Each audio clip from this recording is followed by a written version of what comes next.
let's just get started. So I'm Martijn Nawijn, I'm from UMCG Groningen, and today I'm joined with Hebert Schiller, who is from Helmholtz Institute in Munich, and Fabian Theis, who's also from Helmholtz, as well as Technical University Munich, I think. Right? Okay, cool. Got that right. So we're here to discuss the basically our plans and also get feedback from you guys on what we can do to make the first draft of a lung cell atlas, basically. So what we'll do is we'll give a short introduction on the status of the field. Where are we at this moment with the lung cell atlas? And then we'll raise a number of points that that we actually are struggling with and we would like to discuss with the group as a whole. And ideally we would also be getting feedback from the live stream, but we'll see whether that pans out or not. Now this is supposed to work or not. Yeah, that's it. Okay, so I apologize for the font in this diagram. What we did is we actually pulled together all the published data sets on human lung to date. So there's quite a few here. Happy to share this later for anybody who's interested. And it's often in disease. So here in the conditions it says whether it's healthy lung or diseased lung. Usually it's a combination of the two in a data set.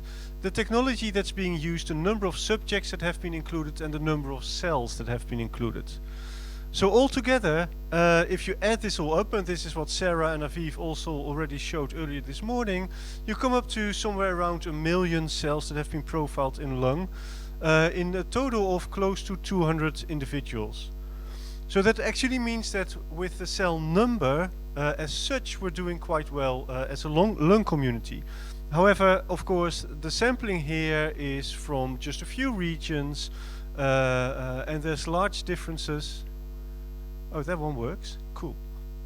And there's large differences between the different labs and the different techniques being used. So it's all different platforms, it's all different protocols, and this is actually a problem. If you then, because what we of course would like to do is combine all of these data to get a first idea of the different cell types that exist in human lung under the different conditions. But so far it's really been a mosaic of individual studies. There's lack of data integration, so we're trying to work towards this now, but it's not easy. There's no spatial mapping to speak of, to be honest, so it's all, there's just a few fish experiments, and that's about it. And there's no consensus on cell type annotation to existing ontologies. Well, we already heard in the plenary talk that this is an ongoing effort within the whole of the Human Cell Atlas. The effects of this non-harmonized technologies and protocols is unclear, meaning that probably it's going to influence the outcomes. However, we do have around this 1 million cells from around 200 donors. Hey, Dana. And that's a, you know, that gives us some power to start answering some questions.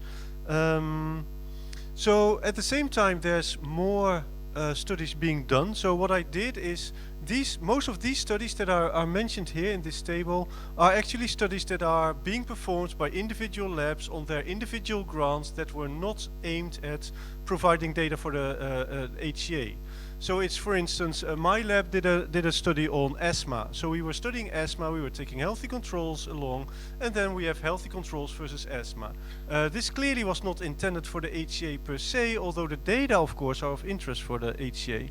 And a lot of these studies are similar. So there's a lot of IPF, there's COPD work, there's lung development work, all of these projects having their own unique research questions. So since we started 3 years ago, I think, with the HCA in London, a number of projects have now been initiated. So there have been calls out and there have been grants awarded. So a number of projects are ongoing for lung. So these are the projects that I'm aware of. I might have missed one or two, but at least the ones that I'm aware of. So Pascal Barbry was the person who got the first pilot grant from the Chan Zuckerberg, and he did this taking biopsies along the bronchial tree and then trying to characterize the molecular state of the cells as a function of location along the bronchial tree, and also just identifying all the cells that live there. So his data are still being prepped for publication. Meanwhile, the CSI seed network has also been started. This is 10 to 15 partner projects, so it's quite a huge project, in fact, run by Sasha Misharan from Northwestern, who unfortunately couldn't join, otherwise he might have given this talk.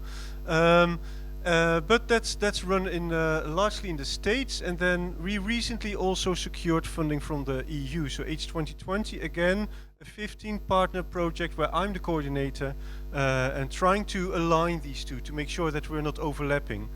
So these are the real lung atlas projects that I'm aware of. Then Kirsten Meyer from the Sanger Institute, she ran a project which is on bioRxiv now, and you can actually download the data if you want, so the raw data, which is tissue stability for 3 tissues including lung. So this is a very relevant data set.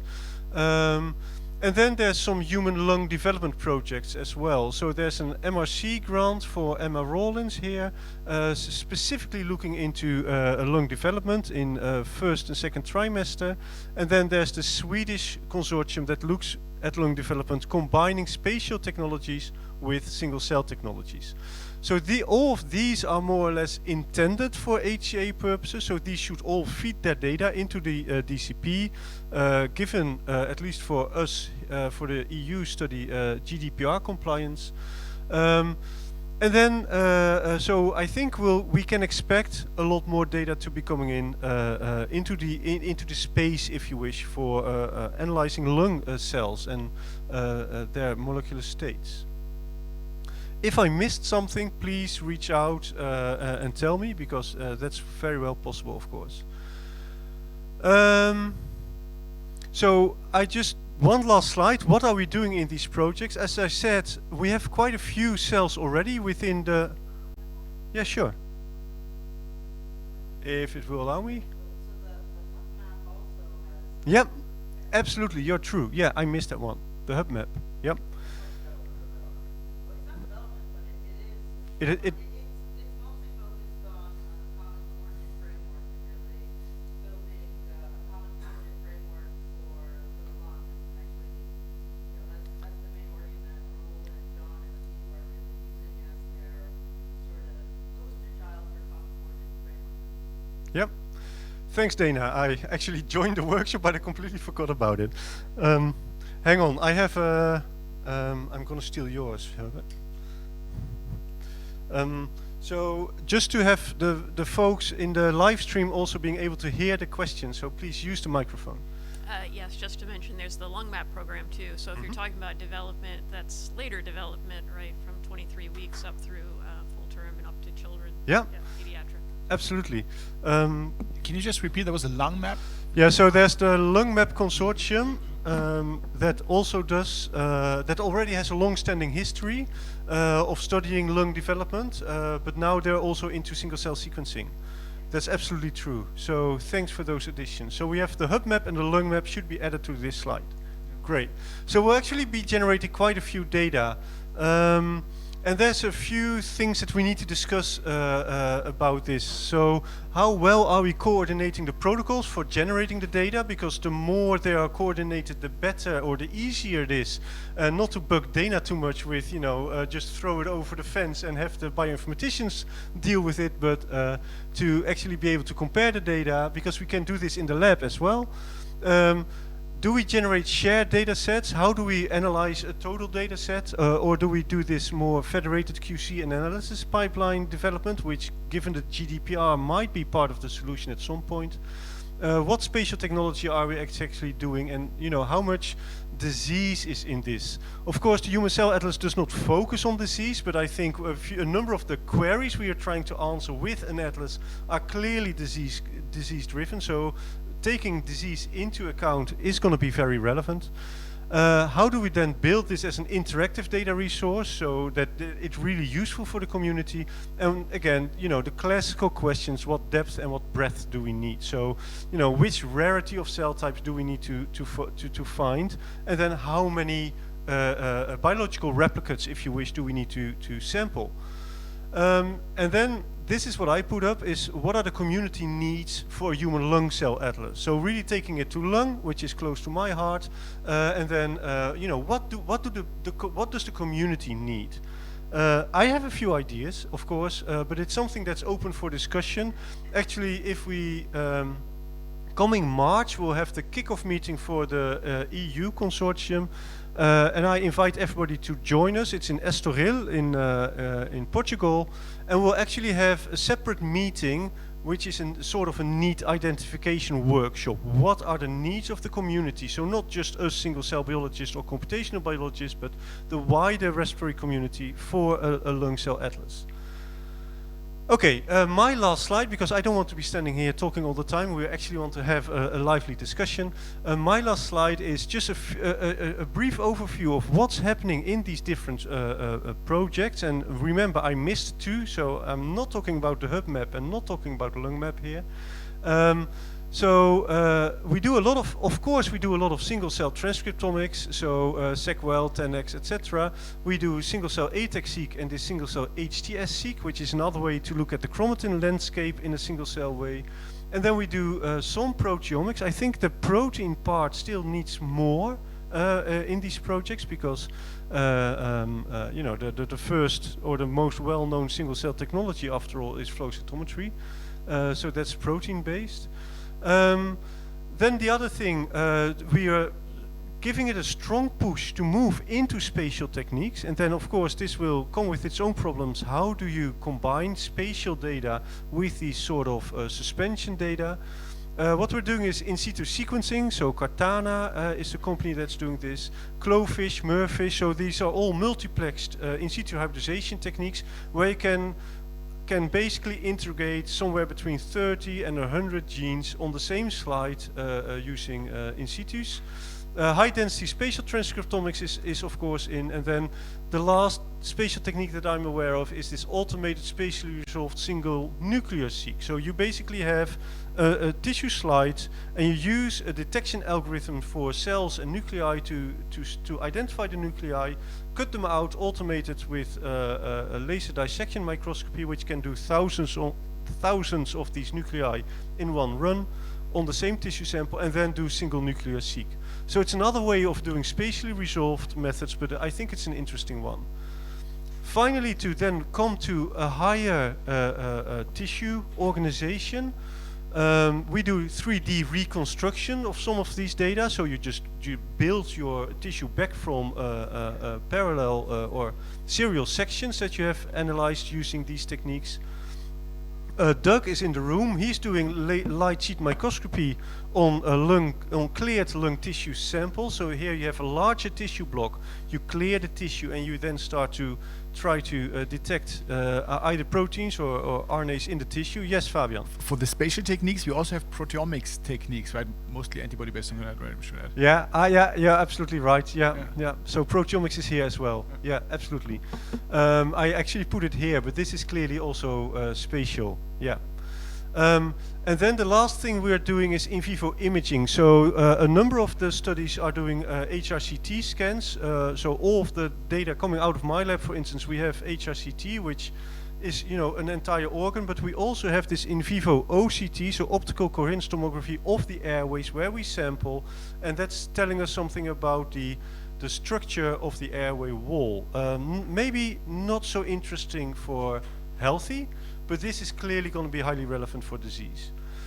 So with that, this is what's happening now. I think there's more that needs to be done.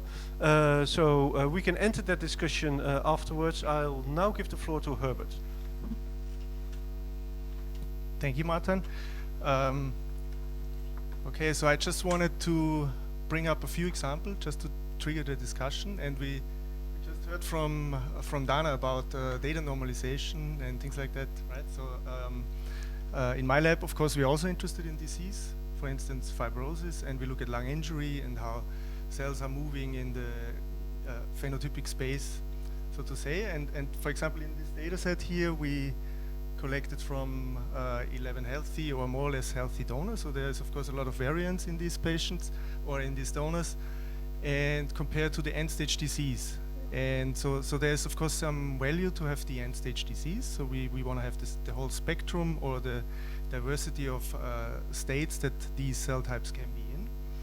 And so I just wanted to bring up that concept of cell type versus cell state. We already have heard a lot about this. So the plasticity of cellular phenotypes. And so now one of the questions here, when I prepared this, I asked myself how much of that is already existing in all of the bulk data that we have. So like long time, like 20 years data collection, we should think hard how to integrate our new kind of single cell approach with these existing data sets. And so one thing that we try to do now, because I'm actually coming from the proteomics angle, and we did a lot of for the lung, for instance, the lavage fluid proteomes. And if you want, like, if you think about the atlas, the epithelial lining fluid is of course also kind of relevant, right? And the extracellular matrix underneath the cells. And so we need a proteomics perspective onto this. So one kind of neat example, when we so we have lung function information from all these patients. For instance, here we have a cohort of around 150 lavage fluids, and they all have interstitial lung diseases and varying lung function. And then we can correlate to the lung function and identify proteins in the lavage fluid or also in the peripheral plasma that correlate with the disease state of the patient. And integrating this with the single cell information that you can see here on the left, where we clearly identify IPF specific cell states, we can actually find very interesting examples of proteins that most likely are have as a source the diseased cell state. So that's just an example of one such type of integration. And more generally, I would like to bring up the question how exactly we want to use these spatial methods to improve the cell type and state annotations. So we also have heard before about that whole problem, like how do we annotate? And you can think of a fibroblast that's next to a vessel, so that would be the adventitial fibroblast, and the fibroblast next to the bronchus, and so the peribronchiolar fibroblast. And what we see in the mouse is that these are very close together, but they have distinct genes. So it's kind of a blurry zone. So you definitely have one cluster of cells, like matrix fibroblasts, where it's kind of tricky to distinguish them based on only a few genes that specify their location. But definitely, if we would have both, we could give them a clear name, and we would also know the genes. But the whole kind of planning approach and what we really need to consider to do this in a good way, that's kind of the question I wanted to introduce here. And more on a meta level again, that's kind of similar to what you saw before. If we go in a hierarchical approach to cell type identity, we know we have these constitutive gene modules that define the cell type identity, but we also know that we have a kind of a latent phenotype within all these cell types. So these gene modules that we have heard about in Dana's talk, I guess what we can be interested in is which one of, like, what are the features that are actually influenced by space, and what are the features that are influenced by, you know, different types of perturbation or age or other more kind of temporal parameters. So ultimately, we want to build models about this gene regulation, and one general question here is how to delineate the sources of human variation, right? So is it more the kind of location, or is it some other perturbation that has happened to this individual? And if we think of the kind of final atlas, how do we represent these latent phenotypes in the atlas? So can we select a cell type and then get a list of different variable features that these cells can be in, and learn about kind of potential upstream triggers? Yeah, so kind of the question is about cell type specific models of gene regulation, how to functionally validate these. So that's of course also necessary. Otherwise, we take kind of upstream regulators from a cancer cell line database and apply it to B cells or fibroblasts. Yeah. So which experimental systems enable human perturbation experiments? I will show you one slide. And do we want to integrate longitudinal data from model organisms? So we use mouse models, and we might as well really try to actively use that data to better understand the human variants. And I was wondering how many of the current ongoing projects really go deep, very deep spatially in terms of a broad coverage of the whole entire organ, because this will be definitely needed to define that spatial component. So it needs to be from one donor. Otherwise, it's too hard to really distinguish that from the, again, unknown variants between different individuals. So what we try to do, or actually where we have now first preliminary data for such perturbation experiments where we could address that other part. So let's assume we have defined spatial variants. How can we define variants that comes from certain cytokines, like inflammatory stimuli? So in our lab, we basically get non-involved peritumor tissue, and we can fill it with agarose and then slice it in thin slices, 500 micron thick slices that we can actually culture ex vivo. So this precision cut lung slice technology, it's called, is kind of well established, and we can even punch pieces of the tissue that we could do a 69 well, 96 well based screening approach. So we did some tests. From one donor we get around 500 such punches. So if you think of these multiplexing approaches that exist now, we could do rather big screenings for upstream perturbations. And enzymatic release of one such a slice yields around 200,000 cells.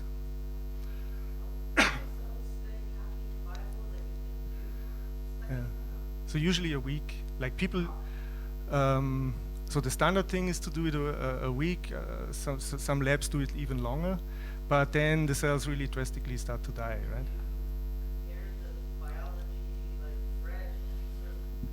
Yeah. Okay, you need to.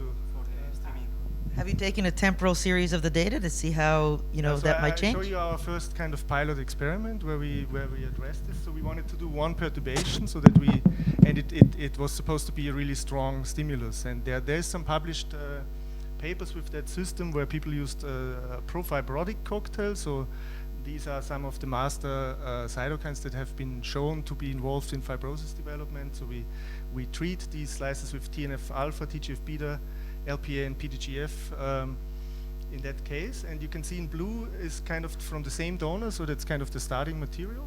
And so we get our cell types here in blue, and then the orange would be the precision cut lung slice, the cells taken from the precision cut lung slice at the first day without any treatment. And already there's a shift, so the cells are not in the same baseline as in the tissue, but it's sort of expected. But now we can look at the perturbation from the changed baseline. And so when you look here at the green cloud over here, so all the green cells, they are 7 days with a control treatment, and the red cells are 7 days with the profibrotic cocktail, and you can see really nice, very specific shifts. And just one example, so that IL-11 over here, which is now suddenly expressed in the fibroblasts and hasn't been expressed before, that's just recently has been published as one of potential targets in idiopathic pulmonary fibrosis. So now we know, okay, when we add these cytokines, the fibroblasts start making IL-11, and so this is kind of promising to extend this to many other cytokines. And as a final slide, I just wanted to highlight that the extracellular matrix is of course very important for all these cellular states, and especially if we build an atlas which has this spatial component to it, this is really necessary to have kind of the when we always hear about that Google Maps analogy, that we see the kind of the infrastructure which is in that case the ECM. So here's one example in the skin, in this hair bulge, where down here the stem cells are sitting. People have described this very interesting basement membrane heterogeneity. So you have some basement membrane components that are actually kind of universal, while other components that tightly interact with these basement membrane proteins, they would be only in certain zones where maybe other cells are, or where in that case it's known that other cells are sitting there. And so I guess what I want to propose is that we definitely need a kind of a spatial proteomics approach to the ECM also for the human cell atlas. Okay, so with this I hand over to Fabian. Thanks, Fabian. Theis. More on computation side, I have a challenge for you right away, a computation one, Hebert. I send you a link to a short URL that you could maybe insert on one of the later slides, basically now, before you go to my slide. Maybe do it now. Thanks. Because one of the aspects that, challenge for you, that I think Martijn was already very nicely pointing out is the whole communication aspect. How many different groups do we now have doing separate studies? Was it like 16 or something like that? And of course, all run under the label of HCA, and I think it's very cool to have this label, but at some point, of course, we want to start integrating and just dumping the data into DCP, potentially even assuming that we have solved the whole ethics part, which you just heard, and we have not, right?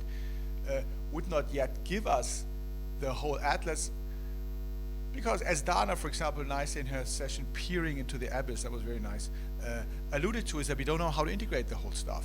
So that's why we actually need to get, I guess, better at communicating, potentially saying, what are the different challenges of you? That's why I think we also gathered here together, because now we're basically asking you for your input. So what I did, okay, here I wrote up this URL. I guess, I don't know, could you like increase, could you put this like 2 slides back and forth?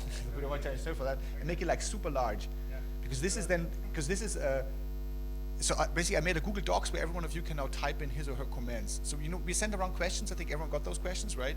But I just noticed that this Google Docs wasn't editable. So I just copied it. And also people online, like the 2 of you, please use that just to gather feedback. I think that would be super useful. Before that though, I have 2 slides on, I have 2 slides. I have to go back. Really just short on the analysis. I don't want to bore you so much, but obviously we all know, right, when we start to get our data, we put together, now we have many of those count matrices. Remember when we started, like having one particular experiment, now we want to integrate across how many different donors? 200, I think it was, right? Yeah. So obviously there's some work to do in terms of quality control, normalization, feature selection, and then in particular this data correction, sort of bringing things together. I think a challenge that we have not yet addressed fully. There's been a few papers. There's, I think, a lot of interest. There's, from the computational side, I think since we started producing these type of tools early on, there's this beautiful website counting the number of single-cell seq tools. I saw that. I think there's now 75 different methods for pseudo-time inference and so on. So for all those steps, many different aspects. A lot of debate, a lot of fun for us on the computation side to be had, but at some point you want to have one thing, right? So I think it's ongoing. And in fact, as with the data generation, we will also have a continuous generation of, let's say, an integrated map. Potentially not even integrated, maybe a phylogeny of different types of atlases and so on. But there's interest, there's fun to be had there. But this is all just pre-processing. Once we have done that, obviously we move to this whole annotation branch where you now do cluster the different groups that might be now in some type of integrated cell atlas. And now I just put in here the spatially unresolved part. I'll speak about it in a minute. But let's say we have now a good way of annotating. We've heard 2 very nice approaches from Alan Brain as well as from this common annotation framework, which hopefully will turn up to more robust annotations as we currently have. Essentially, we have now 15 to 20, according to Martijn, different labs that give us different annotations. Those are now just basically different tables next to each other, and you want to put those together, and it's actually not straightforward. You can have a PhD map them, but very quickly we realize that they're actually hierarchically connected. So for some reason, Hebert likes to call 10 different dendritic cells or something like that, where you would just like give some super, yeah, not 1 to 10, and then something else that you actually want to remove. So annotation is obviously something fluent, and for us on the computation side, at some point we actually automatically maybe even give these type of things At some point, we want to have an atlas that other people now upload their stuff, and they just get maybe a semi-automated annotation of those things. There's work to be done there. And then, of course, once you have that, so this is essentially where the users mostly will come in, right? They will now put up, and they would, for example, do just some type of composition analysis. I think this is, and I don't need to repeat that. I think Aviv and Dana very nicely put out the different types of questions and then put on top of these things. But there's, again, different very interesting computational questions to be asked. And what makes this now, and sort of this is something that we have been now dealing with for quite some time, but what makes it maybe now more interesting and challenging, that this is actually really becoming a reality. In those first HCA meetings, we were always speaking about spatial resolved data, but de facto, I think all of the papers that have been published at the moment were mostly focusing on, let's say, dissolved tissue, maybe sort of taken up in pieces. But I think now doing this on a more systematic, even sort of fashion, quantifying spatial variation across sites is very interesting. We're trying to get our tools ready to that. So workflows for this are around getting them actually also spatially resolved, potentially either on pre-segmented data or even on the full images. Let's say maybe even with substructures. I think you're speaking right that you want to go into really single cell resolved.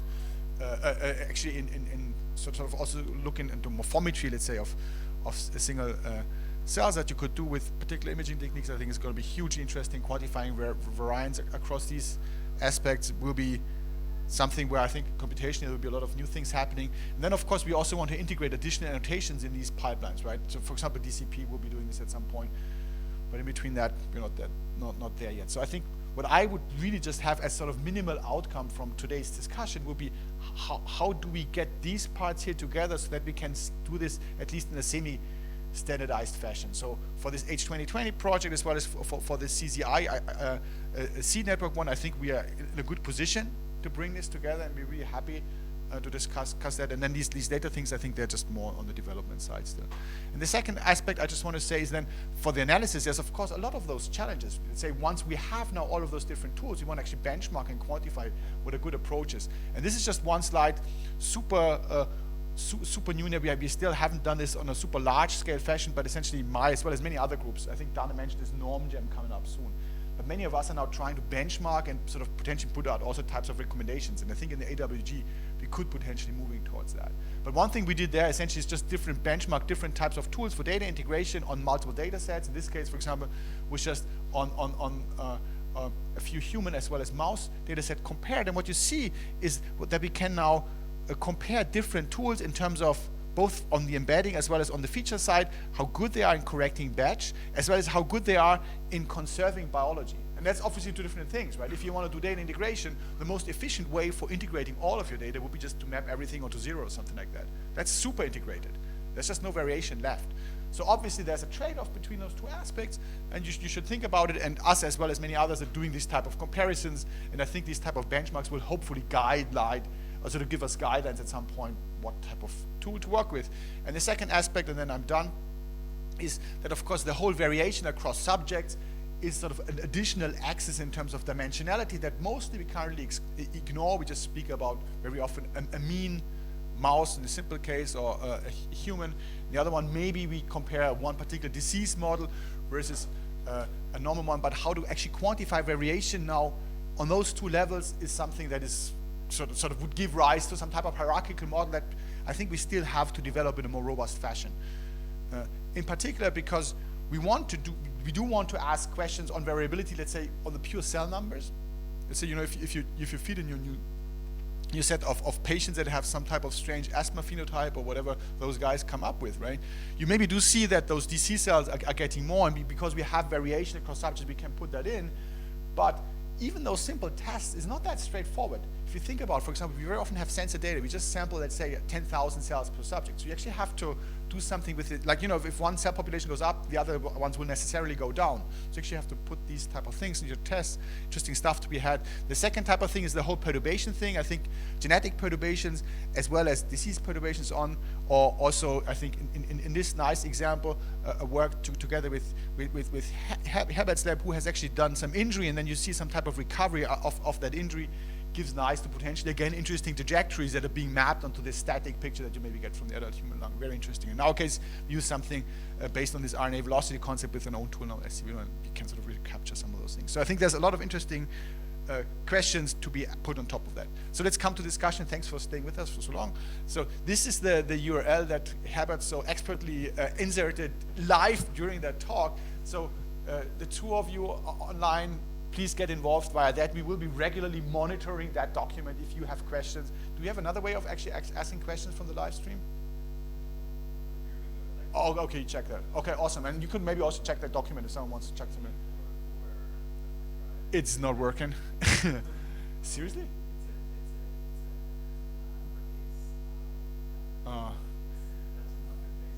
That's a very clever URL shortener. So I just typed it into some random URL shortener and it uses I and L. So I'm sorry for that. So it's an uppercase I? Yeah. That's also very clever. Everything lowercase and then you use an uppercase I. Yeah. Does it work? Sorry for that. So it just gives you the document that you might have seen already, but now you can type in stuff. Sorry for that. Okay, so these are the questions. Let me just run over the titles, and then we start. I think that was the idea, Martin, right? We start with this page. So the first set of questions would be about the generation, and we basically try to put together different types of initiatives. I think that was essentially what Martijn already stepped up with, and I think we could expand on that. Second part would be how do we then build the coherent settlers in terms of what is happening of activities? How do we adhere, for example, to the CCF, the whole spatial mapping? When I spoke about spatial integration, I was mostly speaking about the microscopy level. And obviously there's like one level on top of that, and you mentioned this, the whole potentially in vivo imaging, like how to merge those coordinates. For us, these have been just sampling subparts, the same thing as you saw in the gut, right? How to do this, like in terms of a strong modeling description is a task of the CCF, and there's a lot of very clever people thinking about that. The third type of question is how do we reach then a consensus on the annotation, ontogeny? Not sure if we really need to do that right away. You've seen in some of the annotation tools that, for example, Peter just presented, that we might have a good means of actually dealing with the heterogeneity in terms of your opinions. I think getting an opinion even of two biologists, let's say, let alone all of us, might be a bit of a challenge. So that's why we potentially be able to deal with that robustly, but we need to be able to map between the different opinions. And then, of course, the whole spatial axis, I think, is a super exciting part. Also, in terms of the analysis, which I'm particularly interested in. And the last part is then how do we integrate and collect from multiple and all centers. And this is something I really would hope that with a face-to-face we can address in a quicker and sort of more efficient fashion than having all our legal teams talking about GDPR and these type of things that I'm slowly, painfully learning about. And maybe we can get faster with respect to that. And then, of course, this thing here, the downstream analysis question, this is very exciting for us. If you guys could actually maybe even more strongly pinpoint where you guys want to be heading, that will be interesting, and then how do we make use of that atlas. So let's go back to the first thing and open the floor for discussions. Do you want to go through that, maybe, Martijn, again? Sure. Unless there's some right away questions. I'm taking notes. Yep, working. So, what's this? This is the overview. I think we need to move one down. Can you just skip it? Right. So, I just gave you an overview of basically what's happening, what has already been collected and what is still happening out there. And then, of course, the $1 million question is going to be, it was actually posed today in the plenary session as well. When is it enough? When do we stop, and when do we start doing something else than just collecting more cells? So I'd like to hear some opinions from people in the audience. Are we sampling well enough? Are we ignoring the fact that it's such a thing as inter-individual heterogeneity? Or are we with 200 maybe already getting there? So what's the feel on this? How should we approach this? Maybe I can interject because I had it on my slide. This distinction between spatial and the variance between individuals which we observe can be explained by different things, like the site where we were sampling, and sometimes we don't know exactly. So I think that's relevant to this discussion, like if we already sampled deep enough. So like how many data sets do we have where we have one lung really deep with many locations and things like that.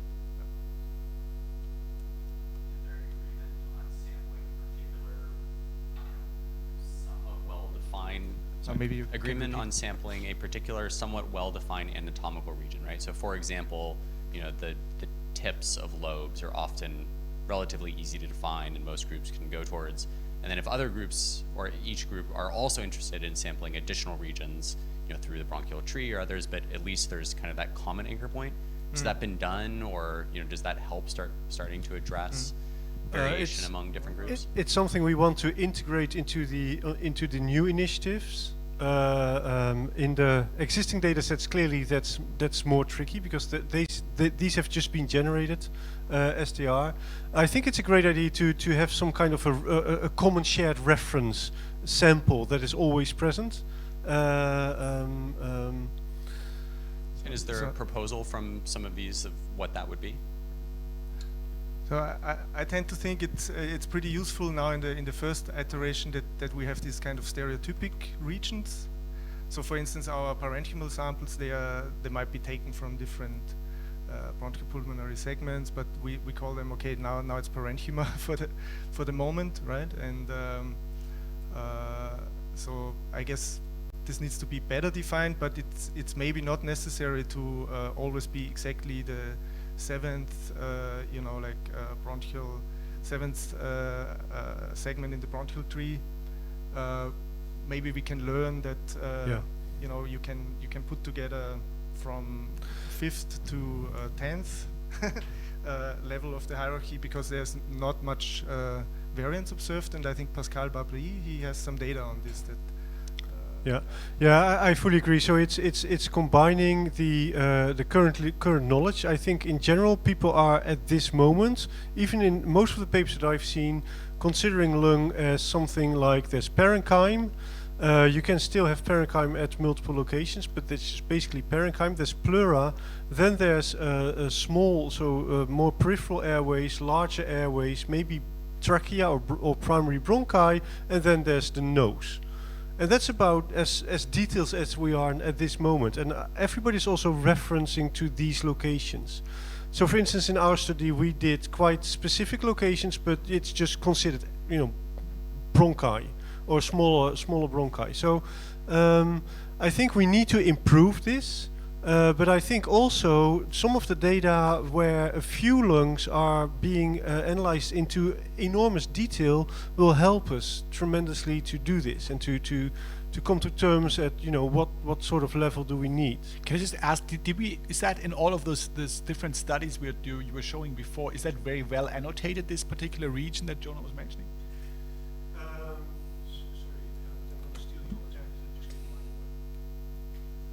So I'm not sure for all. I think Mark Resno's, for instance, is very well annotated. Ours is well recorded. It might not be in the paper, but for each we know where we took it. So you specialize basically without a CCF. You have some means already of specifying those regions. Yeah, right? 'Cause we but don't have the CCF here, the CCF is clearly needed to improve on this and to standardize this, because of course there might be different languages around, and then it becomes confusing, especially for somebody interpreting the metadata where you don't know what's being meant by this annotation. So but clearly, it's a bit of a chicken and the egg, right? I mean, if you need the CCF to define it, but you need the data to build the CCF, and so if you can start with some sort of foothold. Well, yeah. So the lung is a highly structured organ, and there is existing pathological and anatomical descriptions of each region that are used by surgeons, for instance. Clearly, I mean, we use those. So yeah, I mean, yes, it is a chicken and egg problem, but it's a good organ to start also developing the CCF. Dana. So I'm wondering, exactly related to this chicken and egg issue, if there's a way for us to sort of image the sampling procedure in a sort of shared way. So even if we don't know what to call it yet, even if we don't know it's a distinct region, if there is some type of image-based tracking of where we're sampling from, then at some point when we have enough data and we have enough data to build also a data-driven CCF, then all these samples that we collected before we knew exactly what to call it, we would be able to reconstruct from our imaging of where we sampled from. I think it's an interesting idea. I haven't never considered that, but that would be something that then needs to be implemented in the operation theater, or But yeah, I mean, certainly that's possible. Yes.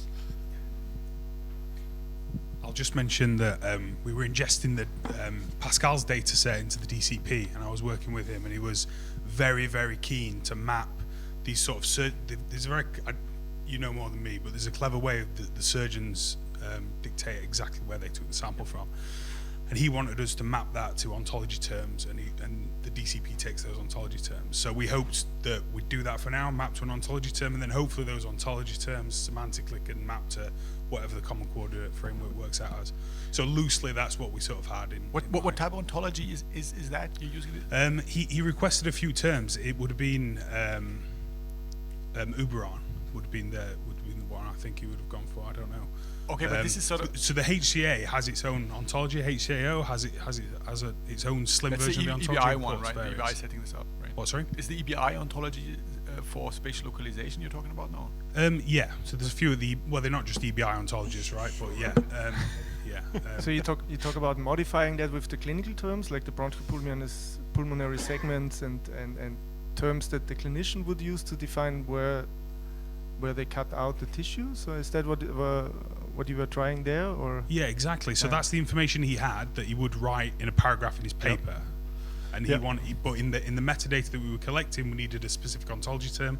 Some existed already to a nice granularity that he needed, nice specificity rather, but then others he sort of requested that they were added.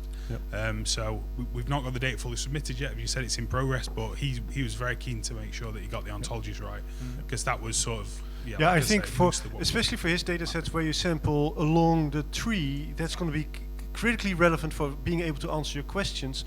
Also, because you're doing a bronchoscopy, you actually know quite specifically where you are when you're sampling, because you can actually follow the bronchial tree while doing the bronchoscopy. If you have tissue resection material, this is going to be slightly more complicated. So they're just, taking a recording as well as we can, and maybe just taking pictures might help, where we're taking the samples, and then later going back, because I'm sure at some point we'll be able to define a transcriptomic signature that actually tells you what location is, right? So, but we don't know that yet. So yes, we have to record all of this. I think that's a very nice suggestion. Talking about recording everything, I mean, you speak very late also about EQTL studies and so on. So what type of clinical covariates are sort of usually monitored? For example, Pascal's data and others. Do you regularly take like a SNP panel or something like that at least, for, of course, N equals 20 we can't use, but for the upcoming of course. So it could be going. I mean, I would love to have whole genome sequencing on all of the samples, but that's not a reality at this moment. This again is something that's not coordinated, so it depends on each study you do. We regularly take like a 750K SNP array for all our donors, so we can do this kind of analysis. Yes, and it's not very not at all. It's compared to the single cell sequencing, it's just.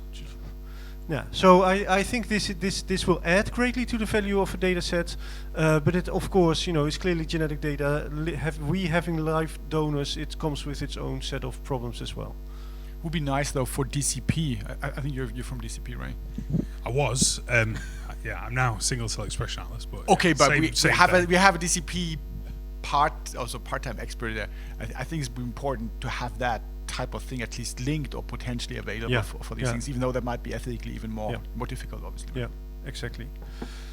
Okay, I just noticed, sorry Martijn, I just noticed the question may be confusing. How do we achieve adherence to the common coordinate framework if it's not there yet, right? So, like, how do we sample now that we get a better common coordinate framework? This is a question that goes straight to my heart. I really think this is so for the EU proposal. For the EU work, I really want to have like let's call it CCF lung draft 1.0 or something. Just this is what we stick with. This is the methodology we use within the EU, hopefully also within the Jan Zuckerberg one and maybe some of the other ongoing Atlas efforts, and then start to improve on that. So it's a chicken and an egg problem, having to develop a CCF based on data and having to generate the data based on some, knowing where you take this this sample. So I think it's going to be an evolving process, but we have to start somewhere. So I think what we need to do is get together with a few of the people involved and really plan this, put it out there somewhere so that everybody who wants to use it can use it and refer to the same base document and then start to evolve that document. So yeah, I think this needs to be done. So I think, is there something else? So the protocols. I mean, we all use protocols.io, but still what I find is it's difficult to have, for instance, it's a pity Pascal isn't here because we're abusing all of his data and all of his expertise. But he generated this cold protease protocol, which works beautifully in his hands, which in my lab I have problems to get working as well as a classical 37 degrees tissue digestion protocol. So how do we deal with that? So, ideally, in an ideal world, you'd use the same protocol, exactly the same protocol in all labs. But this is tricky to implement.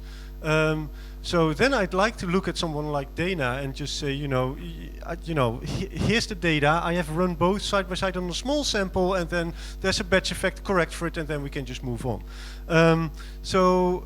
How do people feel about this? Should we have the optimal protocol developed and taught and trained and then implemented at the same place and take half a year to do this, or should we just get, try to harmonize the protocols as good as we can and then just move forward and solve the problem afterwards? So one, do you think there will be one optimized protocol for all scenarios and all regions? So again, if we want to, since we have to compare different regions with different protocols, then it would be good to have some diversity, not crazy diversity. And hopefully, as we collect data, we will be able to learn protocol specific biases. And even if we as a consortium decide to all use the same protocol, people outside the consortium, if the atlas is really too dependent on exactly what protocol you use, then it's then useless you're screwed. atlas.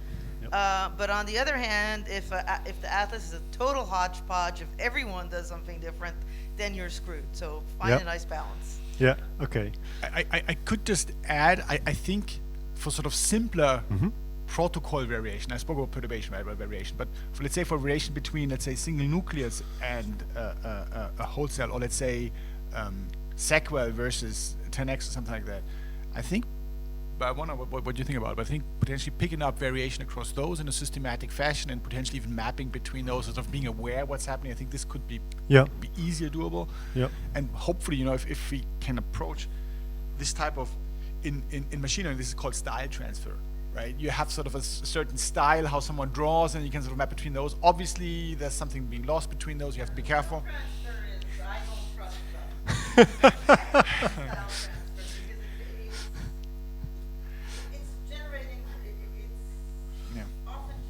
Artifacts, right? Distribution that's meant to fool us.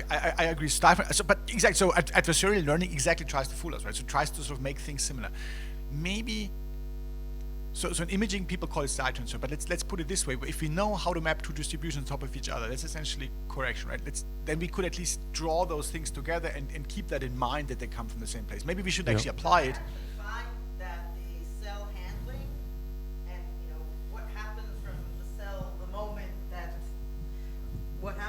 the cell from the moment the clinician starts dealing with it until it enters stable library matters a lot more than if you shove it on a Sequel or a Dropseq or a 10x kit. It's really the impact of how you collect and handle and treat and the media and the dissociation protocol and all those have a much bigger impact on what you see than whatever sequencing technology. True. Whatever platform you use. I agree. Encapsulation technology. And this kind of diversity you mentioned, it also has it its strength, right? So if somebody comes with a new protocol or a nuclear sec, we know represents some cell types better than others, and so in that sense, we anyway need computational solutions to put these things together. And Again, we not to shouldn't- have too many of them, Yeah. because if you have too many of them, it's crazy. And to have a small good set of them with some good systematic comparison of what the differences are on some matched samples when possible. Yeah, no, I fully agree. So it's even as bad as that some of the tissue dissociation protocols are very strongly biased towards releasing some cell types. So, you can't just have one optimal protocol. So that's absolutely true. So again, well, mine is epithelial cells, so that's easy. But anyway, I think what we need to do also here is really record what we're doing all the time and put it into the metadata of your files that you're then submitting somewhere. So it's much more helpful to know exactly how it was processed than trying very anxiously to process everything always the same way in all the labs across the world, even if that means that fibroblasts are going to be completely ignored in all of our data. Right? I mean, that's just not very useful. Any other comments on this part from anyone? If not, I think we can move to a next bit of this. Herbert, this has your name on it. This name thing. Okay, so how do we reach consensus on annotations? So I already touched on this in my introduction, that the spatial component to that is I feel very important. But so one thing we also noticed is when we use these normalization methods like BBK and N, also it's actually very useful when you have humans, so they're all different. And if you just want to quickly realize the kind of cell type confines, it's good to normalize them like this, and all the other information is still there. So in a way, that's kind of a useful thing to do, but what we also noticed is that you lose some kind of subtleties, and that's also not surprising with and then so the approach that we saw in this Krasnov paper, where you have very deep sampling of one individual and then individual clustering of the different kind of experiments for epithelial and mesenchymal and so on, and very deeply, and annotating these clusters, that usually works better to see the fine structure and some more maybe tricky to define variants of cells or cell states. Yeah, and then that question, I think you put it up there, to define the meaning of a cell type. I guess that points to, again, cell type versus state in a way. So maybe Can I just interrupt for discussion? So I think the stuff that you said before is really interesting, and this will be really getting some input from the audience. What you guys think? So variation across people. Do you want to have that in the atlas as well? That's what you said, right? So Krasnov example: one deep, many shallow. What's the take? I mean, like from an atlas, do you expect also to learn about variation of across healthy human population, or do some testing? I guess that's what we should be able to deliver, no?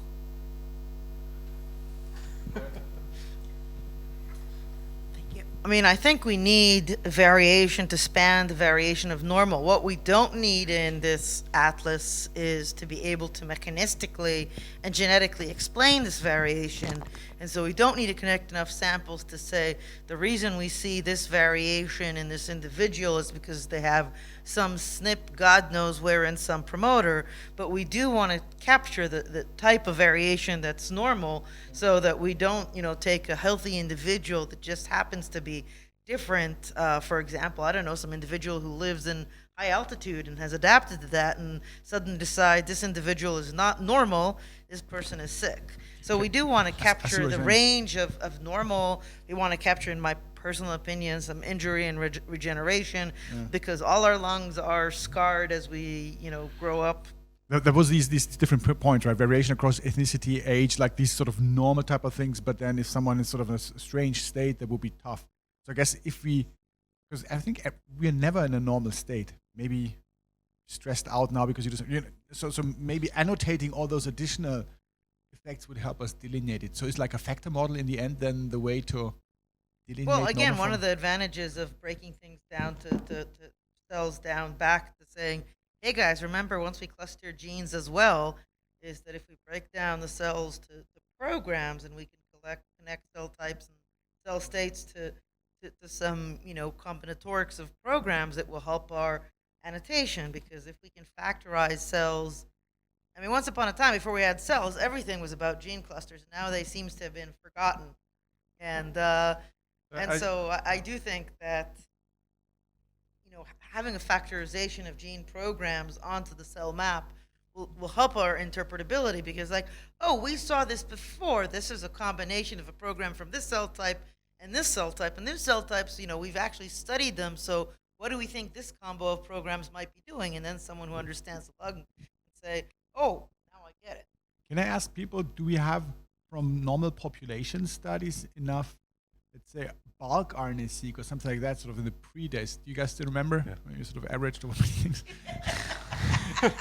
When we used Do to we do have this. enough, right, to maybe quantify variation in a robust fashion with, say some downstream deconvolution, or I don't know, to be honest. or imaging? I mean, that's Naftali, quite. we should ask Naftali. Naftali, I think, collected the most amount of bulk RNA-seq on lungs. Or in maybe the not even world. RNA-seq, So let's say there's- imaging, like radiologists, right? They should have done Yeah. like many. Maybe I can Maybe say Naftali from can add. Naftali, there's one big study where they had 200 IPFs, 150 COPDs, and 150 healthy controls. That was one study. That was still microarray. but we always use it to kind of look at some, we have some hits, and then we can go back to that larger study to see whether these genes were already found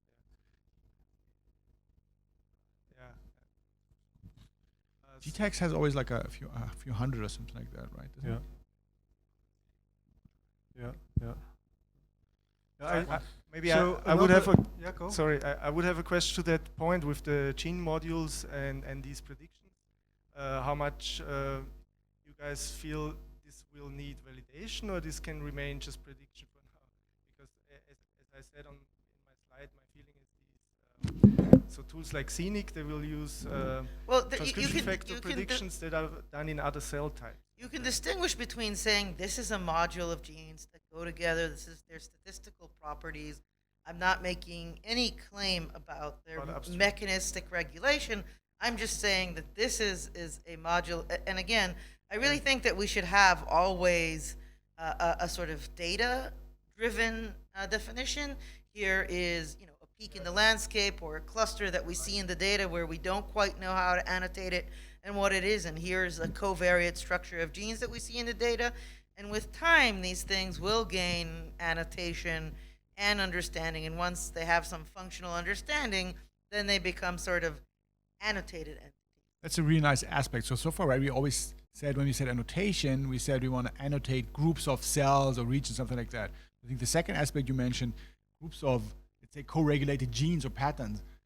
I don't know how you guys feel, but I think this old pathway ontologies or databases that we're doing, exactly, right? I mean, nobody believes in those anymore so Well, much, because right? they were generated on bulk data sets many years ago. They all those annotations froze something like 20 years ago in stagnated science. Yeah. Well, I'm not going to comment on that any further. but there's this one- point, but this point on annotation, I think is Yeah. a hugely important one. Absolutely. Because like whenever, in former papers it was okay, we find sub-cell type ABC, right? But now we want to make arguments on Yes. whatever's being regulated. And Yeah. I think we have to go beyond saying this GO category is enriched. No, But what do we want to enrich? I think this is where the perturbation atlases come in, right? So if we do this perturbation atlas properly, and then we identify these programs that are being induced in a specific cell type by a specific stimulus, and we try to do this to saturation, then all of a sudden we can start to interpret these data. But I guess that's already like the next step, like really looking at the upstream biology. So I'm also wondering these genes or these programs that you talked about, how much are they looking on a meta level across all the cell types? Or like how do we really define that program? Is it just co-regulated gene module? So you could Again, have it's gene not even modules co-regulated. that I'm not even claiming it's co-regulated. It's co-expressed. So, the programs are just a statistical signal in the data. This data clusters at the level of the genes, and these clusters change over cell state and cell types and genes that go together, so it's sort of like a dynamic clustering. Genes don't cluster the same over all the time, but for a particular subset of cell types or cell states or clusters or whatever you want to call it, you have a particular, let's call it covariate structure of genes, and that's a very strong signal. Now you can identify those things statistically and just define it as a mathematical thing, just like right now we do with clustering. I mean, we take the data and define this is how we cluster. The clusters give slightly different answers, and sometimes a cluster will have two different cell types and it's screwed up and it put them both in one cluster. And sometimes it will take what you consider one cell type and put it in three different clusters. But these meta programs, you can just take them out of the data statistically and begin to annotate them, begin to decide what metrics and algorithms will give you meta programs that you are happy with biologically, just like we did for clustering. Think about it, very similar to where we were with, where we are with clustering of cells. No one Yeah. So balked at to the fact take that up the what question we of do is clustering just again, run right? a clustering algorithm, and you're sort of happy with the groups that it gives you, but it's an algorithm based on some statistical property of the data. I'm obviously not computational, but is this what you're transferring in your kind of transfer model? These kind of Exactly. Style transfer for me is essentially, I mean, there's different ways. There's the purely graph-based ones, right? And I'm kind of really liking on the long run those more neural network-based ones because they scale beautifully and they tell you how to aggregate basically genes to each other. We've been discussing about that. I'm happy to get sort of input maybe from the other computation people here, right? But essentially, those layers that tell you how to add gene expressions together somehow incorporate those gene patterns, those co-varying things. Oh, well, I like the factors. So the factors that these models Factor find, it's I a think, linear are approximation, right? extremely Yeah. valuable. Yeah. But then turning these factors into fake style like the factors are valuable. The factors are meaningful. We want to understand the factors. But then taking those factors and mapping them back to fake cells, that's where you sort of lost, in my belief. We have to be a bit careful of time because I think we have like 35-ish minutes left and you have more Okay. things to discuss. So just Yeah. So any input on what types of annotations will be? I think we covered that sort of. I think we should Yeah. shut up the people who've been talking and make sure Yep. the other people here just Absolutely. talk about whatever they want to talk. I'll shut Yeah. up for 20 minutes. Okay, hang on. 20 minutes, Dana.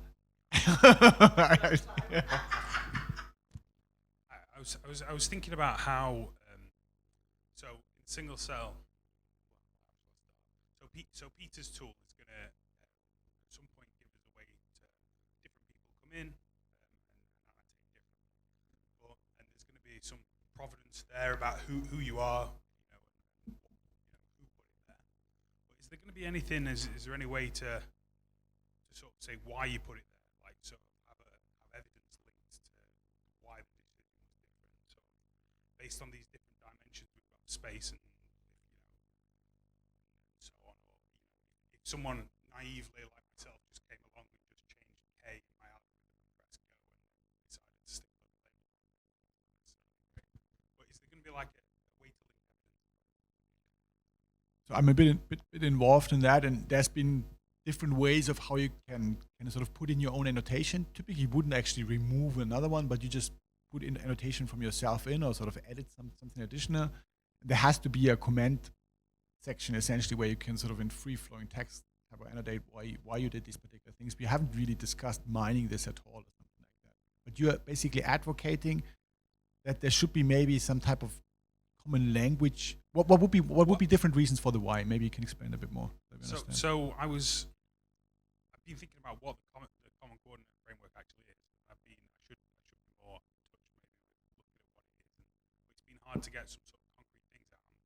We're developing a platform for spatial imaging. So common coordinates are very important. Trying to link back to the sequencing stuff. So I've been thinking about what we actually need. It seems that even this sort of pyramid thing that we saw, these different dimensions that are set in stone, this is very useful. But when you were thinking about ontologies, like we just had that discussion there about the surgeons have a way of thinking about this, different sort of ways of thinking about things. So if you come to a data set with a different perspective on how things should be labeled, because you're a surgeon as opposed to, I don't know, someone who's an expert in a certain type of gene set, you might have a different, way of thinking about it and labeling it. So for me, that common, it's not even common, it's like just at least a set of ways of thinking about things. So we don't argue about semantics when actually you're coming at things from two different angles. So this is why, so we discussed in our platform having a way of just, of doing cell type annotation.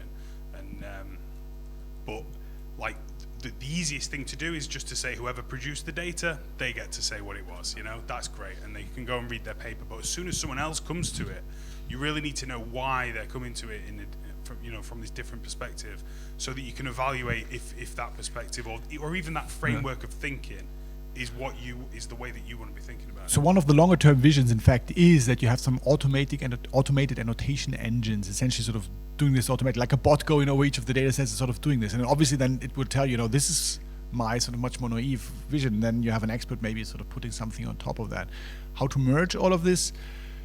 I guess that's one of those, I think could be potentially even fun machine learning problem. Like when the user goes in, then there's like 10 different levels of annotation, and sometimes it's like the different layers in Google Maps. Sometimes you're interested in different things. So maybe at some point you're interested in the original author's annotation. At some point, maybe interested in what's shared across many data sets. But that we, at least in this common annotation framework, we've been discussing a little bit how to unify and how to sort of up-rate maybe some of the rankings, not only in a social manner, but also sort of in a what does reproduce. Yeah. I actually think that having some expert consensus, earlier is better than later in this field. I mean, we just had the European Respiratory meeting, so it's lung meeting, but with a lot of clinicians and not people not doing single cell sequencing or slowly moving into single cell sequencing. And when people start doing this, everybody starts inventing their own cell types. So it's probably even a state, but they just call it a cell type. And because we here are all very aware of these discussions, but that's unique to us, and that's not shared with the larger community. Whereas if the lung cell atlas needs to be useful, it doesn't necessarily only needs to be useful to us, but rather also to the rest of the community. So to come to a certain understanding of what cells are, what, relative also to the historical annotations of cells, with experts that agree on this, so involve pathologists. And if you put two pathologists in a room and you give them one cell to look at, they'll sit there discussing it for quite a while. So this is going to be quite an effort, but I think it's an essential effort to make sure that we come to a consensus where at some point we actually start speaking a common language. I'm a user interface, one of these viewer developers for the cell browser, I call it. And I was wondering following the discussion, wouldn't it be useful if all these lung datasets, so I guess you represent different groups who have lung single cell datasets, and there's 5 or 6 in the EBI expression atlas. But it still takes time to bring each of these up and look at them. So it seems that for the user interfaces like I should probably group them. I should have a category that has lung, and you click on it, and then you can see like 6 Tisney plots colored by gene or something, to make this easy, right? Because you were also saying that it's hard to combine these into a single atlas. So right now, and I think at the last meeting you said, or 2 meetings ago, you said that when you combine different lung data sets, they don't align together. So you keep them separate right now. Has that evolved? Do you have them? Do you have a merged version of these lung data sets? We're working on it. You're working on it. Okay, so it's not there. We don't have it at this moment. Not that I'm aware of. Maybe somebody did, who's more clever or faster than we are. But we're working on it. But that's the thing. It's the technology. It's all that. The differences between lab, how they process samples, how they get the cells out, etc. So it's not quite there yet. It would be great. I mean, ideally, where we would want to go is you go to the human cell atlas, you click, I'm interested in lung, and maybe this part of lung, and you'll just get everything, separate. Yeah. For now. Yeah, for now separate. For now separate, yes, Yeah. because I could easily do it, right? I could have a URL lung-atlas add cell something, and then you have them separate for now. So what we first step. so it's a really good question. Maybe we can go briefly to an analysis slide, because that essentially exactly goes in this thing. So for both of those initiatives, sort of the big ones, the CCI C network, as well as the H2020, we've been internally discussing what would be the first good steps. And the first, so very obvious one, should be process all of the different data sets that are across different labs now in the same fashion, and do one integrated map. That would be sort of this throw things together type of picture. And since most of them have been, or like many of them have been also submitted or sort of separately published, I think people are rather open about doing this now as well. We can't directly, if I understand correctly, do it via DCP unless there's some very clear statement. I think we have to do it separately first and then sort of put this in DCP because of the sharing thing, right? Yeah, at this moment, because a number of these data sets involve Europeans that are still alive, meaning that we can't share their data in an open environment. So the DCP at this moment is not GDPR compliant. So all of these European data sets need to be analyzed in a sort of federated analysis. So you take one analysis pipeline and then you run that in multiple locations, which is very doable. We did it with the GWAS analyses. There's people doing this with the single cell EQTL analyses. We could do it here as well. So that's just a technical problem more than anything else, but it's definitely something that we should do. Yeah, absolutely. And then what you're asking, right, would be that you then have those integrated, let's say, coordinates or embedding or something like that to have in the viewer. Would that be the I guess the first very easiest step would be just for the portals to have a category lung, because currently at the single cell expression atlas and on my website the same, you can search, but you have to type in LUNG to find the lung data sets. Well, the single cell expression atlas is also not the HCA, right? So yeah, but because the DCP doesn't do visualization, you can't do anything with the data. DCP. Yeah, exactly. But the DCP is actually working on a browsable, even clickable human thing, right? Where you can click on different organs. It's at least But then you only get the raw data. You can't color by a gene. Sure. So ideally, I was wondering if it could be useful to have the five lung data sets on next to each other and color by one gene or something, or look at them at the same time separately. Maybe one Just comment. have them together. So I guess it depends very much on the user and the question the user has. So in a way, if you say you are interested in the genes, so I guess it would be enough to have all these marker genes, and if it's a heat map or whatever, Yeah, of exactly. the different studies, that's usually already everything you want to know. Right, for that's this what very I thought. easy question. For biologists, yeah, right. So the simple things. Yeah. So there is no lung atlas website or something where you can go and No. just okay. No, at this moment, no. Yeah. That would be very good, would be very cool to have, but we don't have it. So all the studies have their own dedicated websites, usually. And then there's stuff in the DCP, as raw data, but not an interactive browser yet.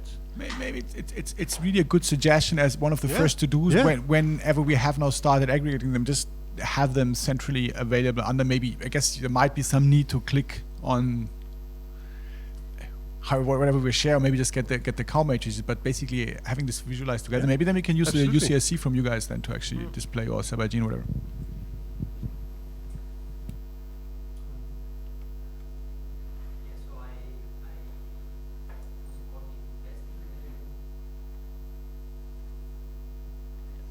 Involved in testing the DCP, and this was one of the just a comment what he said. I just suggested to add to the DCP some type of visualization.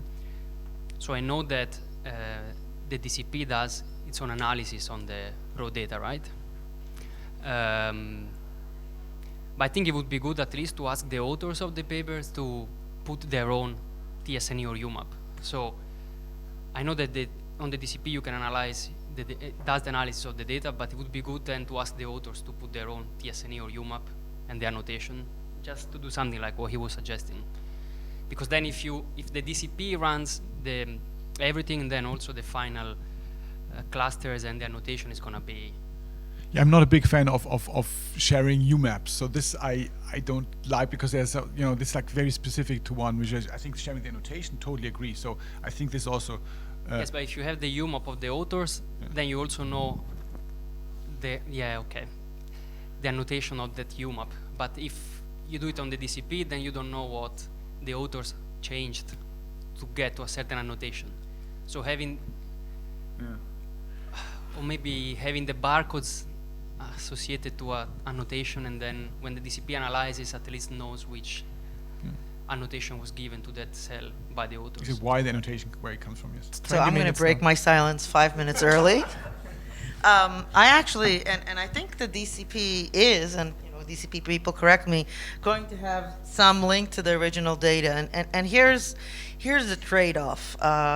We have, for example, in my lab, an automated processing pipeline, which we run for people who sort of use the single cell research center that we've set up as a service. But none of the data that I really analyze and actually, spend time with my postdocs and my grad students towards a paper, are satisfied with this automated pipeline. We're nowhere near, because you want to set up the thresholds, you look at the data, you see, these cells which didn't pass the filter for some reason or another, they're guck, they're junk, they obscure. I mean, there's a lot of hand processing that you do based on knowing the biology, knowing some nuances of how those samples were collected, that get you much better processed data than anything that you can do through an automated tool, where the current DCP pipeline is the best we can do in a completely automated process right now. So I don't think the UMAP is needed, but the raw process data, the raw count matrix plus clustering plus annotations that the original authors did, I think is very important to include, because there was a lot of expertise that went into building that count matrix that went beyond an automated thing. In particular, if you're in the lucky situation that there might be also perturbation put on top of that to make the story nice, whatever. So it's not only the healthy human cell atlas, but let's say, some type of perturbation, then you can actually also have that potentially annotated and included. I think in some situations you have it. Would be fun, I think, to have. Shared pipeline that is, universal. So Yeah. you have certain types of questions with that. Yeah. You need the expert, nitty-gritty, laborious annotation that the groups themselves did, and both of them are valuable. So that's the first benchmark for the automated tool, like the original author's own data, right? Like how they. You're not gonna have an automated tool that's gonna work all the time, as well as someone going in there. But if you want to have it, then like every data set that's uploaded together with the original kind of analysis of it will tell you how good the automation already works. Hopefully automation will improve with time, but right now we're pretty far from that. What's everyone's opinion? Sorry. No. What's everyone's opinion on? Let's say if we had now this integrated thing across, let's say 20 different labs, and everyone shares, and we have all of this together, right? Then we can reproduce the different figures. Let's say we can do all of that. What would be first questions to ask? What would everyone be interested in? Variation across the different studies then? Variation across the protocols, maybe recommendations, experimental design? What would be like the first clear questions to ask to that?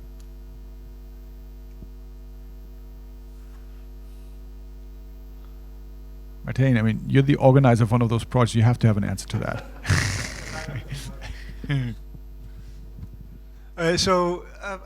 I wouldn't be interested in the technicalities of the individual, very specific studies, etc. I mean, clearly, if you would have a data set like that, that would give you power to actually start looking into, variation of cell states within a given cell type as a function of things like, what we all say we would like to do: age, ethnicity, gender, location within the organ, all those things. I mean, then, because we're nowhere near that's the point where we can actually do this in a really meaningful way. The other thing that I would start to do immediately is to use that as a true healthy reference for my disease studies, because I mean, clearly a lot of the application of the human cell atlas is going to be contrasting it to disease and trying to understand how is cell communication, cell differentiation, cell interactions, how are the cell states different in disease, and where can we then start to intervene in a treatment? And to do that, we really need to have this highly informative cell atlas of the healthy state. So this I think is really important. This is something also the DCP is not delivering. It's not the goal of the DCP, right? This is essentially what we, I think, the analysis working group at some point committed to doing, or then we had with the portal sort of outsourced in a sense. Once this has been generated, you want to download it essentially. Well, no, I'd rather just overlay you want to download something. the coordinates. Let's say. Let's say. So I wonder what you think. So this is maybe a bit on the drastic side. In the future, I don't see us doing our own UMaps at all anymore. But we have basically the best nonlinear way of crunching down at least healthy heterogeneity. On top of that, obviously, we should realize that if there's a very strange tumor, so that you might not miss it. So you might still want to do your own UMap. But in any case, this is sort of the best type of dimension reduction, and then you look on top. Would that be one of those things, right?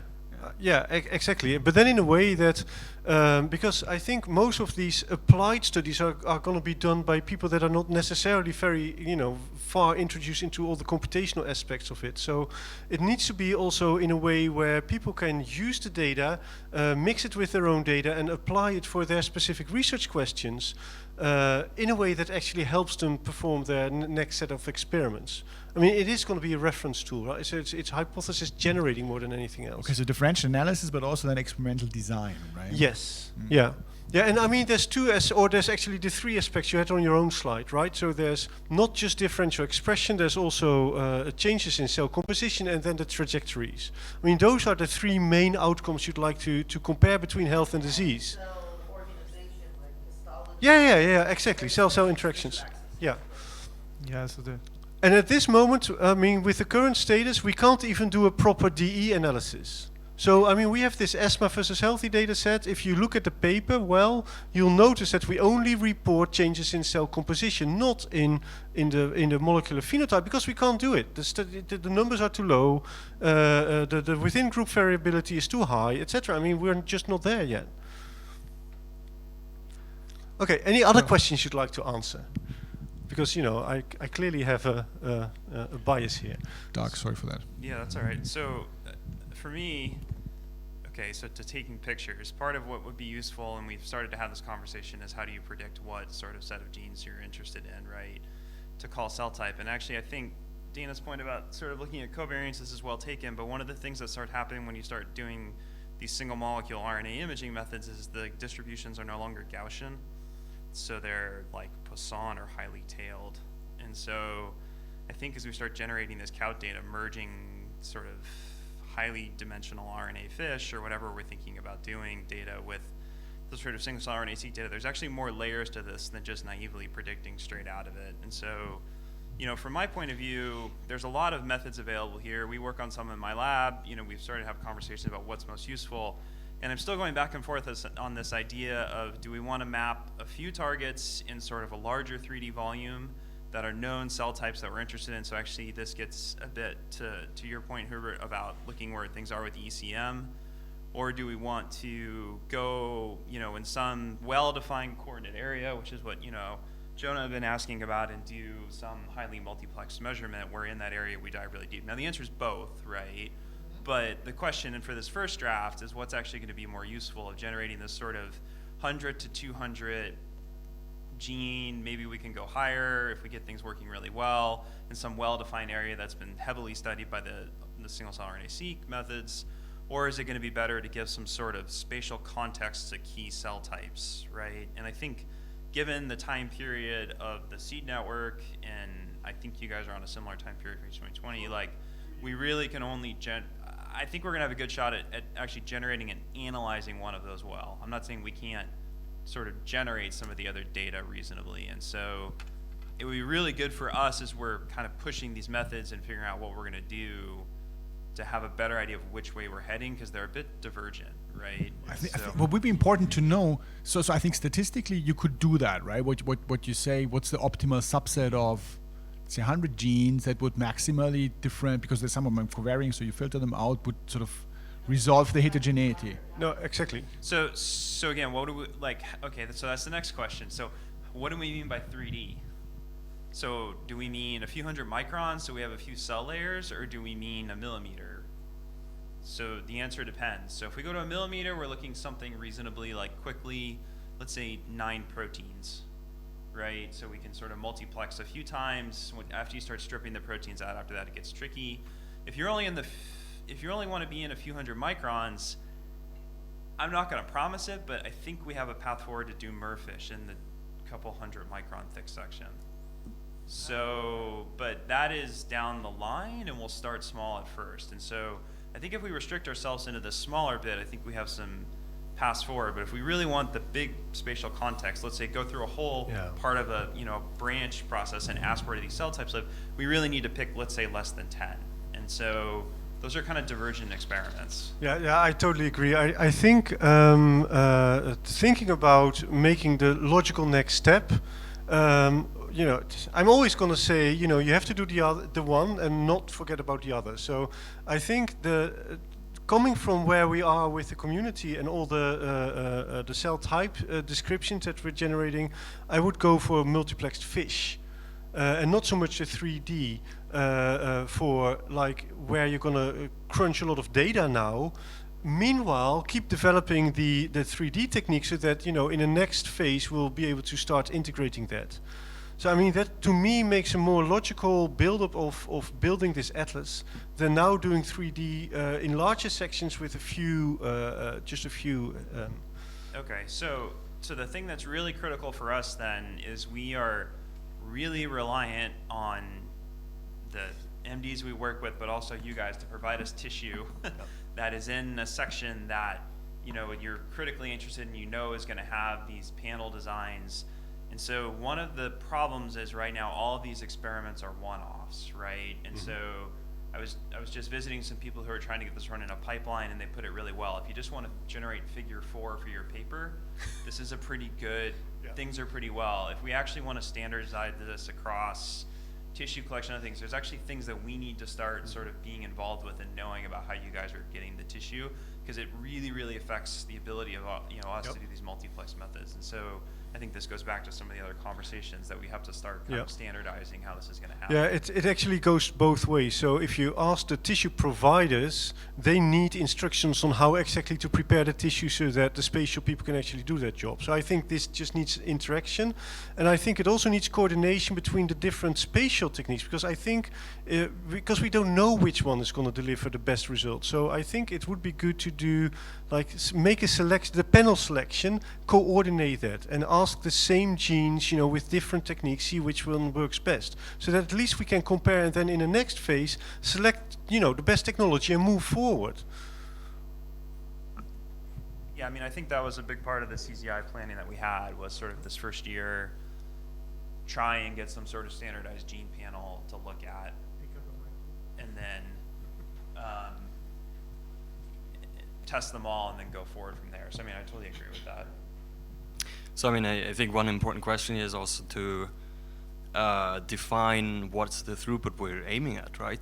So I mean, comparing the different spatial techniques is a really good exercise. What we really have to keep in mind or decide is, do you want to run millions of cells in the spatial context? So many samples in parallel, or do you just want to zoom into, say, 100 inside a tiny area of one section? And I think this is where these spatial methods split. So you might achieve super high sensitivity, high resolution going into a few cells with single molecule fish-based approaches, and there's a range of that. But if you really want to capture large areas, I mean, tissue sections come in the area size of square centimeters. This is a completely different story. So I guess that's something that one has to decide. Do you really go deep into some cells, or do you really go more shallow and then take a more tissue-wide approach and be able to compare 20 different sections in rather fast time? So, and maybe actually we need to do both. So I mean, that was similar to the question that John had this morning, right, or this afternoon, when we asked when is one of these atlases done, and essentially in the white paper, I think we wrote that you have to, you want to sample at some sort of rare cell with that frequency, and that's of course purely an RNA-seq. Then you know when you're done. And there, you could say, I mean, Aviv was mentioned this, how good you want to identify a rare cell type in a certain region, and that would essentially then give you answer to that. So I think getting those numbers would be possible, but as you rightfully say, right, I mean, you have to sort of put your goal in advance, and if there's some high enough repeatability of the tissue, you might not want to do this all too often. So now at the moment we have 2 consortia, and if you say this is kind of splitting up, that would be one way of going about that, right? Or just as a discussion point. I mean, I would say if you can take one lesson out of the sort of space TX, right, it's that trying to compare these things in a systematic way is not easy. Yeah, and so I'm a little bit, I don't have a good answer there. I mean, that goes back to the question I posed at the beginning of, do we want to go limited number of markers in a larger area, or this higher read sort of, equivalent read depth, or whatever method you choose to do that, right? And then there's technical details for all of them. And so I think from our side, we'll keep pushing on what we're doing. The other groups will keep doing that. But I think at a certain point there has to be some sort of decision process as which one's acceptable moving forward, right? And so I know in the CZI one, it's sort of actually put out at the end of the first year, we're going to evaluate sort of how the spatial methods work and decide, which way we want to move forward. That's not to say that other people won't keep working on the other ones, but that will be what more effort is put into at that point, because it seems to be yielding more information to get towards the first draft of the atlas. So I think that's really the point here, is like, what is the best spatial method to help get to that point, not necessarily what's the best one in the long run. No, So I think your point is well taken, Walter. That at some point we'll come to the conclusion what technique works best for what question, and depending on where you are in your atlasing effort, you need to use one technique for or another technique. So in the Chen Zuckerberg one. It's just impossible for me. So the Chen Zuckerberg one, that's there we have this decision moment, because that's a 3-year project. In the H2020, which is a 2-year project, we just run. And after 2 years, basically see where we're at. But that will still inform on the next phase, because, I mean, after these 2 projects, I don't think the lung cell atlas will be done. I mean, version 1 will be done. But, then there will be iterations. We'll need to move further. So I think it'll inform on choices to be made then for next versions of the cell atlas.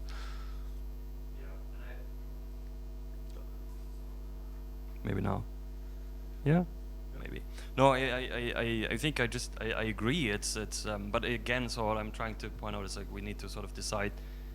Do you do that once for figure 4 in the paper, and you have this super deep profiled 4 or 5 cells, or maybe 100 cells, and then maybe that takes you this many months, or do you really want to go tissue wide or many samples at the same time?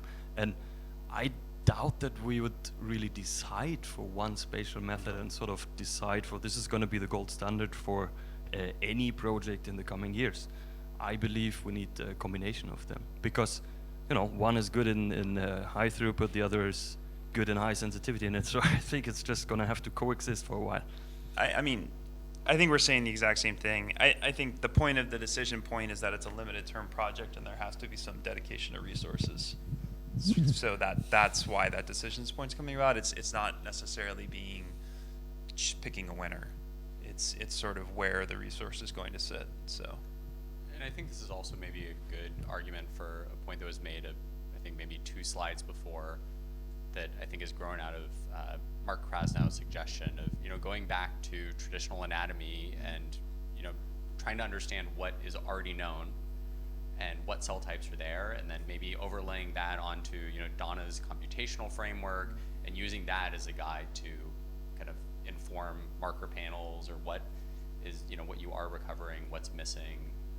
What's our take on the CCF? So CCF is being currently in development. So the coordinate framework. How do we how do we deal within a particular 2-year frame of that? So you said you want to include some spatial, really whole organ imaging data as well, right? Well, we're generating those data standard of all the participants. So in our case, it will be, I think, 20 healthy and 10 ESMA or something for the H2020 project, and we already have a number of them in addition. So yes, that's going to be very interesting, and those data are going to be very relevant but you know, the difference between the scale, of course, is huge between an HRCT and then a biopsy where you have just a very local microenvironment.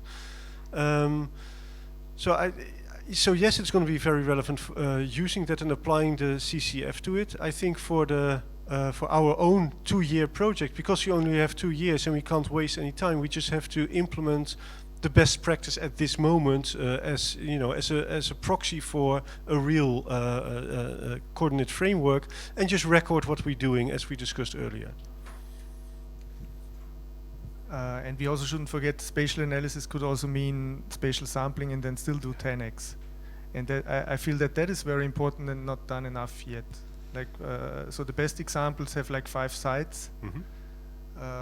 Just to define better how in the you know, large scale anatomy, proximal versus distal, and different areas, different lobes,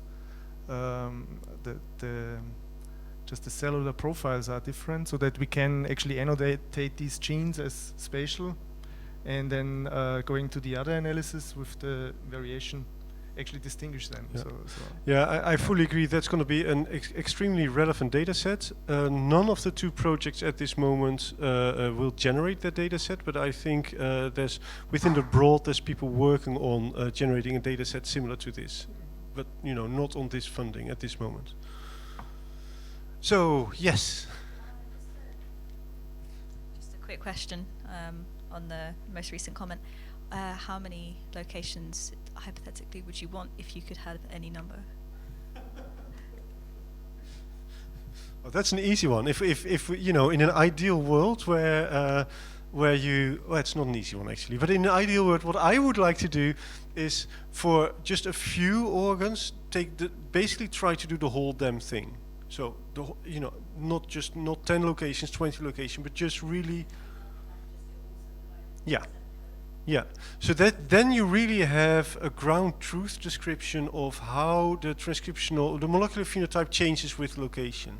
And then you can use that as a reference then to select specific regions and do what we call breadth. So then start doing hundreds of individuals, but then for a very limited number of locations, because you can infer the rest based on your initial description. That would be great, but of course, that's not realistic.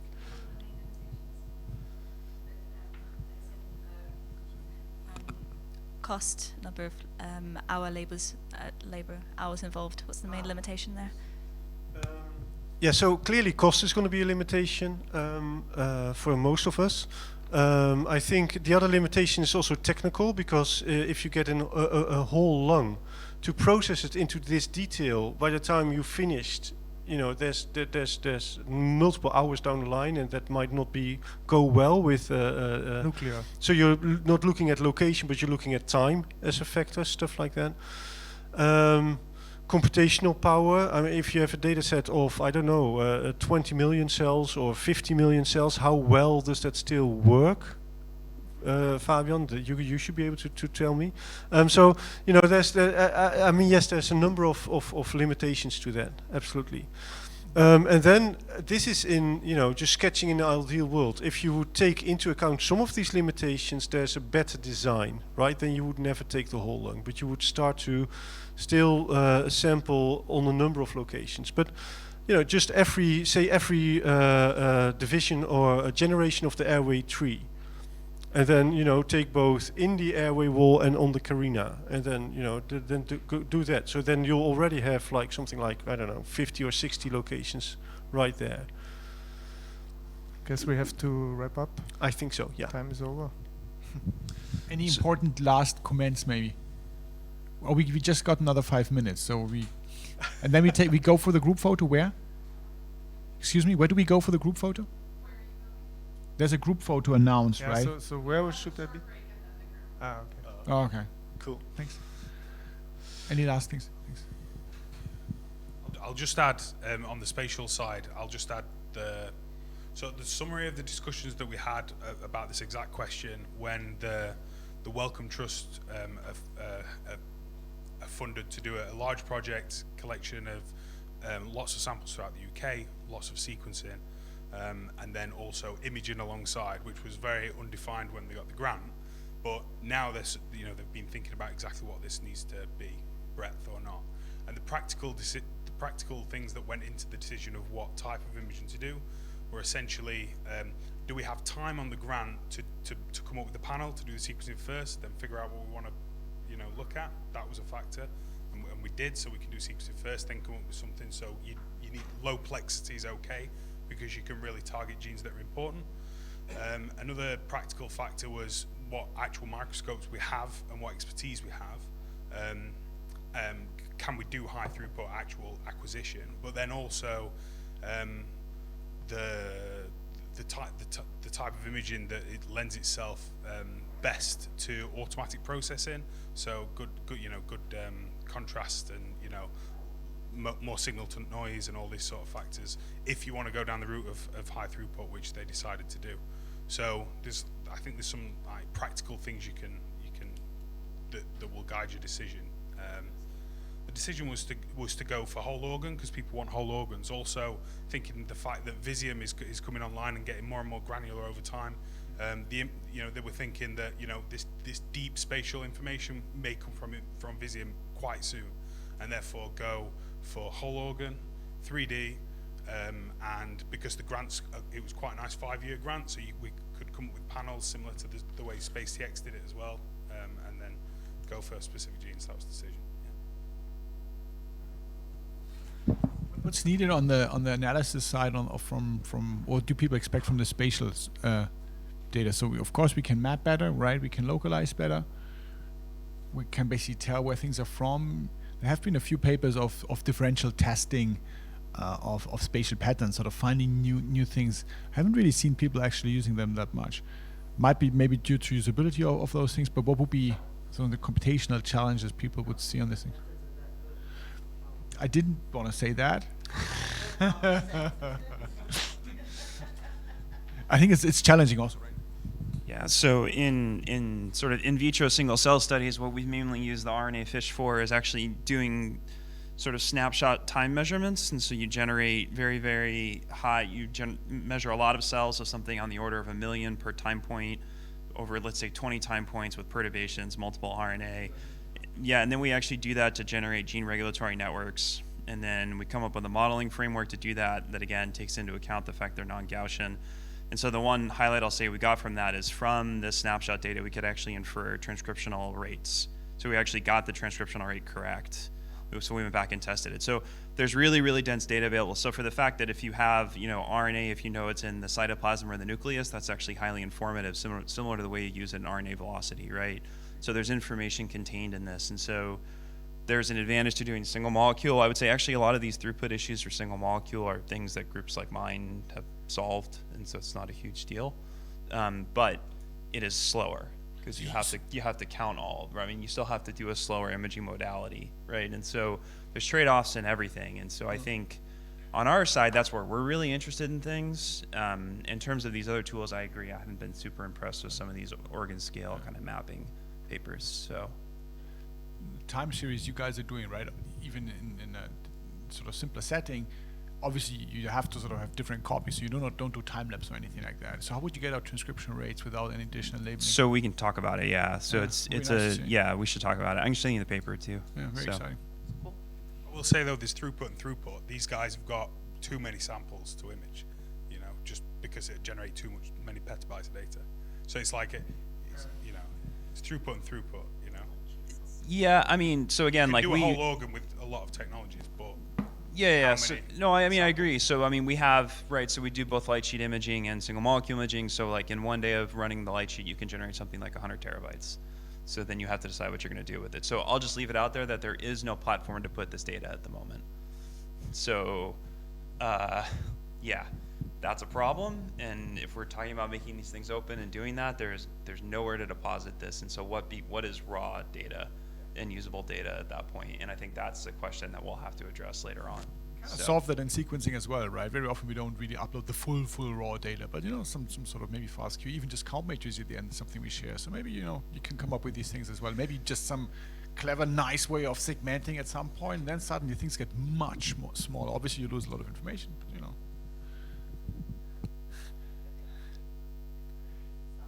Yeah. Okay. Any last think. words? Is there any last urgent questions? Or not so urgent, since we got 5 extra minutes. If not, I think thanks everyone for contributing, for a lively discussion. Fabian will report back to the plenary meeting. So I made a lot of notes online.